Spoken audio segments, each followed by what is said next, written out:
Hey, what is up you guys, it's Dustin and I am back with another video. This is actually a very impromptu video. I did not intend to make another video today, but here I am.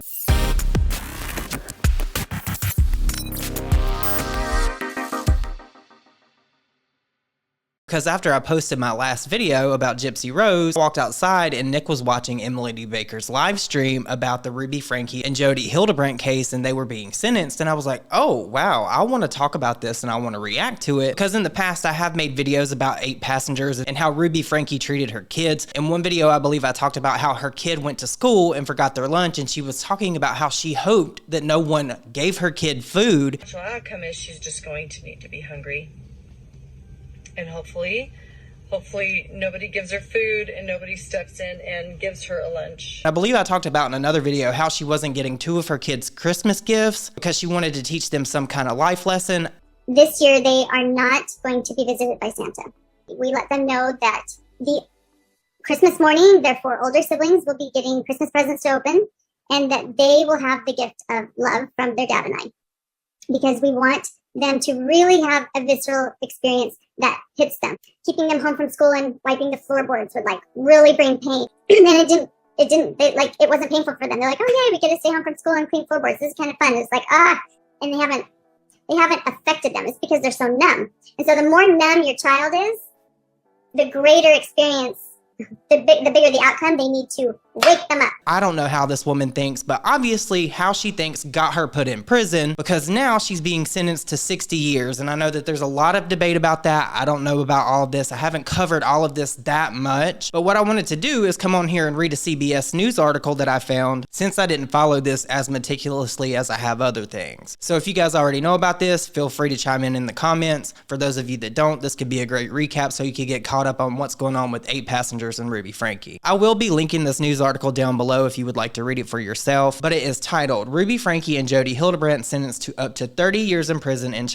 case. Parenting YouTuber Ruby Franke and her business partner Jodi Hildebrandt, who pleaded guilty to charges that stem from one of Franke's children escaping Hildebrandt's house in August to beg a neighbor for help, have been sentenced to prison. Each could serve as much as 30 years, the prosecutor said after the hearing. The most severe penalty available under Utah law, which it should be. Give them 90 years. Actually, give them 45 life sentences, because what they put these kids through, the mental torture that they had to endure at the hands of this crazy lady and her friend, is absolutely sick. Franke has been sentenced to 4 consecutive prison terms, CBS News affiliate KUTV reported Tuesday, which could range from 1 to 15 years each.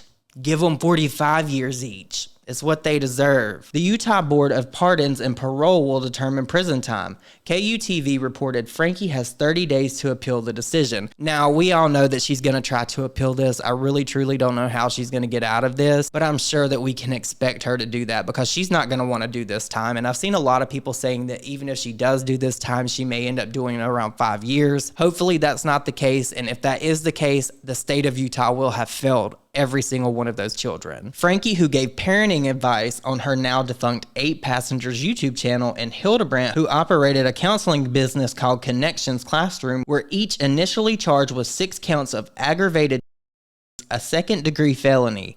Each count carried a potential penalty of 1 to 15 years in prison and a fine of up to $10,000. Make it $1 million. It's what they deserve. They're terrible and horrible people. While reading the sentencing recommendation, state prosecutor Eric Clark compared the environment Franke's children faced to a concentration camp-like setting.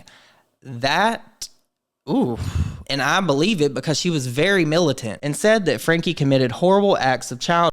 While addressing Hildebrandt's charges, Clark called her a significant threat to the community. And she was, and she absolutely was. Both women addressed the court before their sentencings, while Hildebrandt saying that she would submit to what the state feels is an appropriate amount of time served. Franke admitted that she and Hildebrandt had inflicted the injuries on her children. She said that she had been led to believe that this world is an evil place, and that Hildebrandt had never been her business responsibility, but that she had paid the other women to be her mentor. Franke also thanked public public safety officials who rescued her children, calling them angels, according to KUTV. Is this just not absolutely bizarre? I'm convinced that Ruby Franke is a narcissist. Like, she has all the signs. It was there the whole time, because anybody that could do this type of stuff that she did to her kids, there has to be some kind of level of mental illness there. And I'm not saying that to be shady. I'm saying that as someone that has seen somebody that is a narcissist. My charges are just, Franke said. They offer safety to my family and accountability to the public.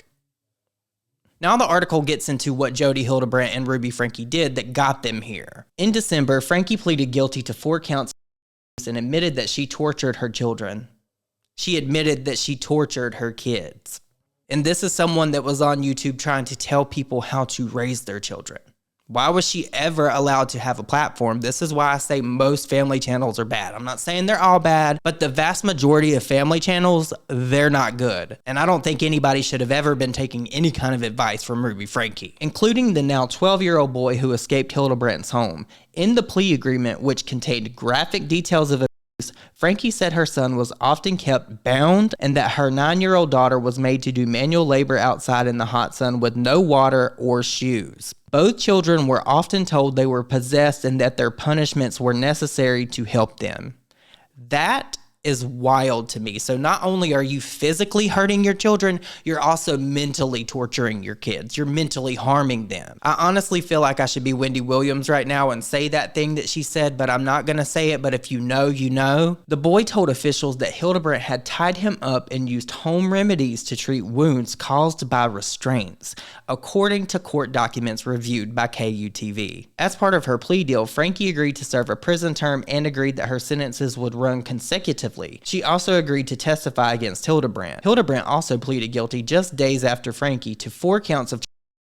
Her plea agreement stated that she either tortured the children or was aware of the abuse. The agreement also stated that Hildebrandt either physically forced or coerced Franke's daughter to jump into a cactus multiple times. See, this is the stuff that I didn't even know. Like, this is demented. This is wild. And if they would do this to their kids, if they would torture their kids, they would probably kill their kids. I'm just going to say that. All of these children, everybody that was around Ruby Franke was in danger. Their crimes were motivated by their religious faith, said Washington County Attorney Eric Clark in a statement. Of course it was religiously motivated. There's no hate like Christian love. This is a case about religious extremism. The defendants appear to have fully believed that they inflicted was necessary to teach the children how to properly repent for imagined sins and to cast the evil spirits out of their bodies, Clark said. Hildebrandt regularly stated that God communicated directly with her and gave her directions. Franke accepted Hildebrandt as her leader and followed her instructions and guidance. Why are they just not saying that they were trying to start a cult? They were running a cult. This is a cult. The article goes on to say, where is Ruby Franke's family now? Even before the criminal charges, Franke was criticized on YouTube for her harsh punishments toward her children, including once banning one of her children from his bedroom for 7 months because he pranked his younger brother. I remember this. The YouTube channel, which began in 2015, ended after 7 years. Franke's husband, Kevin Franke, has filed for divorce. In early September, a lawyer for Kevin Franke told CBS News that he was representing his client's interest in keeping his children together and in his care that he could not comment on Ruby Franke's arrest. Kevin Franke appeared in court on Friday alongside Franke's 2 eldest children. While speaking from the stand, Franke apologized to her former husband. "You are the love of my life," she said, according to KUTV. "The ending of our marriage is a tragedy." No, lady, what you did to these children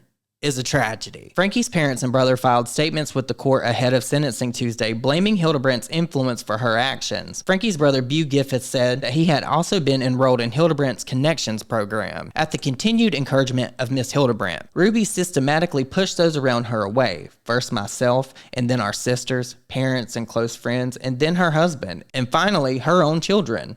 Griffith said in part, "Ruby has clearly been brainwashed. She has been taken advantage of by Miss Hildebrandt." No, she wanted to go along with this. I do not believe that. She was thinking for herself. I don't think she was brainwashed. She knew exactly what she was doing. Franke's 2 sisters, Julie and Bonnie, YouTubers themselves, shared videos detailing Franke's separation from the family and stating they were not aware of her actions. Were they not? Franke's parents, Chad and Jennifer, said in their statement to the court that for 3 years they only had brief communications with their daughter, where she accused us of either things that never happened or she grossly exaggerated the events that did. She was delusional, they said. According to KUTV, she was so deeply brainwashed we could not recognize her. And that is the end of the article. There were some things in here that I did not know, I was not aware of. But I want to know what you guys think about all of this. Have you followed this saga with Ruby Franke, 8 passengers, and Jody Hildebrandt? Because I think this is wild. The fact that they were even able to have a platform, podcast, or any of that where they told people how to parent their kids and all of that is bizarre and wild to me. They should have never been able to get on a platform and thrive. But with all that said, if you guys made it this far in this video, don't forget to leave me a thumbs up and leave me the cop emoji in the comment section. I hope you guys all have an amazing day, and I will see you all in my next video. Bye, guys.